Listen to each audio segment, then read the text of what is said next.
Kaibigan, ito mo, may nagaganap na pasabog sa Senate Session Hall ngayon. 'Di ba? 11 lang ang minority. At ang Brave 13 senators hindi nag-attend kasi nga baka agawin ng minority ang iba't ibang committee chairmanship. At ito na nga nangyari. Mayroong isang dumating na senador, membro ng Brave 13, si Senator Escudero, nag-attend sa hearing. So lumalabas, si Escudero bumaliktad na, sumama na sa minority, kaya 12 na sila ngayon. Kaya ito, mga Senate President pro tempore, si Gatchalian na. Sino pa? Basta, ang hindi na lang napalitan ay ang Senate President at ang Blue Ribbon Committee Chairman. Ito, pakinggan natin ang nangyayari ngayon. Provided there is because most of Senators J.D. Harris, Francis Pangilinan, and Rafi. There are any objections? The chair hears none. The motion is approved.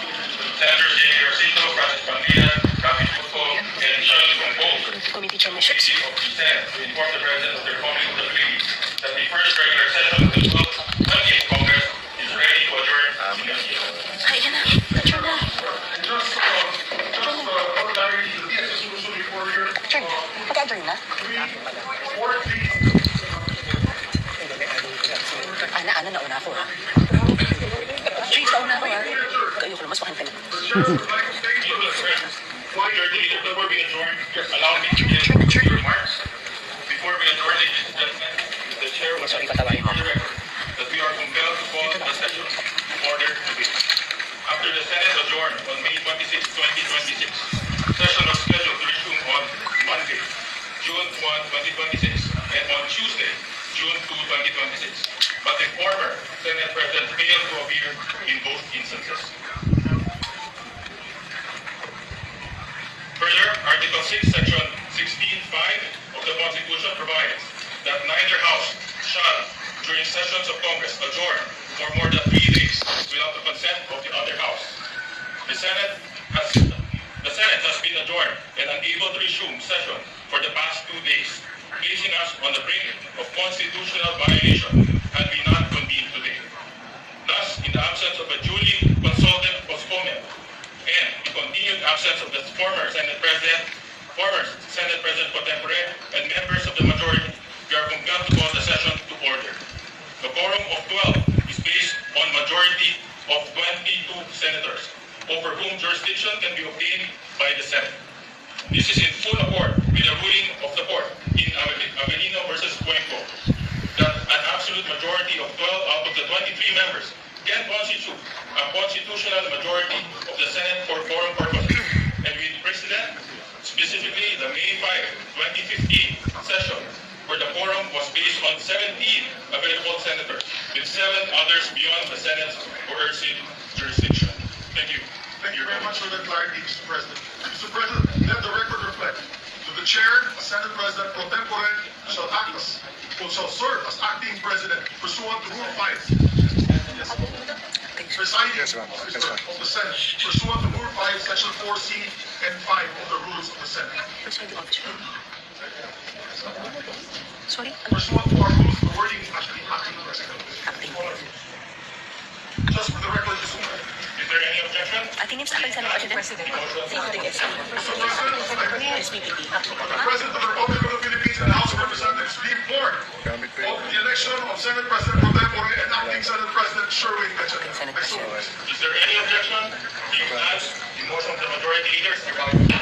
Mr. President, I move that the first regular session of the 20th Congress of the Philippines on the part of the Senate be adjourned, CDG. Is there any objection? The chair is none. The motion is approved. The first regular session of the 20th Congress of the Philippines on the part of the Senate is adjourned sine die. Acting Senate President si Senator Win Gatchalian, gaya ng inyong narinig, siya ang inihalal ng kanyang mga kasamahan sa Senado. 12 na ang nasa grupo ni Senator Tito Soto nang dumating si Senator Chis Escudero, si Senator Win Gatchalian ang acting Senate President pro tempore. Okay. Ano ko yung walang session? Walang session. Plenaryo, ang 12 miyembro Yun. Ah, yan na po ang kaganapan sa Senado, no? Biglang dumating si Senator Escudero, lumalabas na umalis siya sa majority at sumama na sa minority, kaya naging 12 na sila. Ang grupo ni Senator Cayetano, ano na lang sila? 10 na lang. Tama. Dahil wala si Bato, wala si Jinggoy. Tapos lumipat siya, no? 10 na lang. Kaya ito, I don't know how will Senator SP Cayetano, dating SP Cayetano, will react. Kasi napalitan na siya. Acting Senate President, si Gatchalian, at the same time, siya ang Senate Pro Tempore. So yan po ang kaganapan sa Senado. Yung mga different committees nakuha na rin sa grupo ni Soto. Hindi ko lang sure, yung Blue Ribbon Committee hearing, Blue Ribbon Committee parang hindi nabanggit. Walang na-elect na bagong chairman. Ang pagkakalam ko, correct me if I'm wrong, si Senator Pia Cayetano pa rin ang chairman sa Blue Ribbon Committee, and I believe, sana nga, tuloy pa rin ang hearing bukas. Dahil wala namang sinabi na, ay nako, grabe. Bigyan natin ng reaction opinion itong post ng News 5. Senator Erwin Tulfo, bagong Blue Ribbon Chair. Inihalal si Senator Erwin Tulfo bilang chairperson ng Senate Committee on Accountability of Public Officers and Investigation o Blue Ribbon. Pinalitan niya si Senator Pia Cayetano. Kasunod ito ng pagdeklara ng quorum sa Senado at paghalal ng bagong Senate President Pro Tempore. Okay. So, 2 araw, hindi dumating ang grupo ng majority sa Senado kasi nga ang hinala is aagawin nila ang committee chairmanship. At ito nagkatotoo na. Tama yung pahayag ni Senator Alan Peter Cayetano na hindi sila pumasok kasi aagawin para mapigilan ang Blue Ribbon Committee hearing bukas. Okay.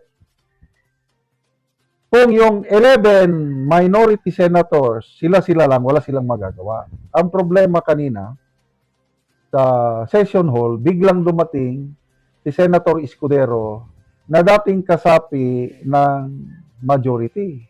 Nag-attend siya ng session, ibig sabihin, sumama na siya sa minority, kaya naging 12 na ang grupo ng minority. Mas marami na sila ngayon kumpara sa kay SP Cayetano na grupo. So ito ngayon, dahil mas marami na sila, may tinatawag sila na constitutional majority. Dapat ang majority sana is 13. Kailan dahil kulang sila ng isa, 12 lang, ang basihan nila is may decision daw ang Supreme Court na pwedeng mag-ano ng constitutional kasi ano na lang sila, 22 na lang eh. Dahil nakakulong si Senator Jinggoy, nagtatago si Bato, 22 lang sila. So dahil 12 na ang grupo ni Soto, kaya nasa kanila na yung tinatawag na constitutional majority. Kaya, inelect nila, nagkaroon ng bakante muna. Vacant all position, approve. And then inelect nila si Senator Gatchalian as Senate Pro Tempore. Then later on, dinesignate nila as acting Senate President. And then mamaya, mga committee, kanya-kanya na, ito na ngayon, na-elect na si Senator Erwin Tulfo na bagong Blue Ribbon Committee Chair.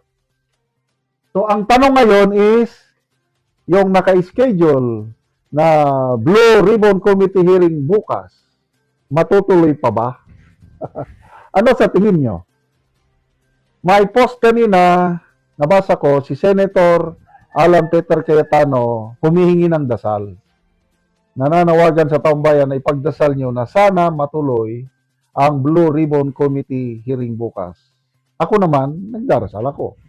Kaya kanina, nung napanood ko yung live session sa Senado, apektado ako, nininervyos, halos hindi na ako makagawa ng vlog.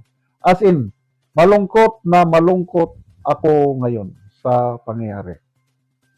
Akala ko, magtatagumpay na yung ilahad na ba ang katotohanan?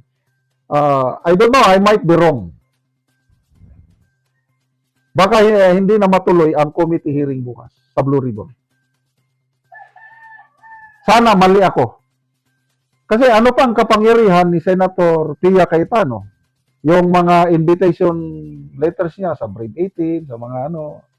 Wala na dahil napalitan na siya eh.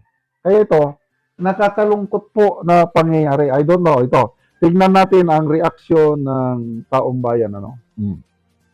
9,300 ang nag-react. 6,600 ang tumatawa. Ibig sabihin, hindi sila conforme itong nangyari. 1,300 lang ang nag-like, 676 ang nag-love. So, halos 2,000. Again, 80% sa reaksyon ng mga netizens, hindi sila sang-ayon sa pangyayari. Yun ang nakikita ko. Kaya, anyway, ipasaubayan na natin ito sa Diyos. Ako, kumakabog yung dibdib ko. Nalulungkot ako, kailan wala naman akong magawa. Tanggapin ko na lang, but I still believe God is in control. Nakikita niya lahat ang pangyayari, yung sino yung mga nanloko sa atin sa flood control, sino yung tumanggap ng mali-malita, alam ng Diyos yan.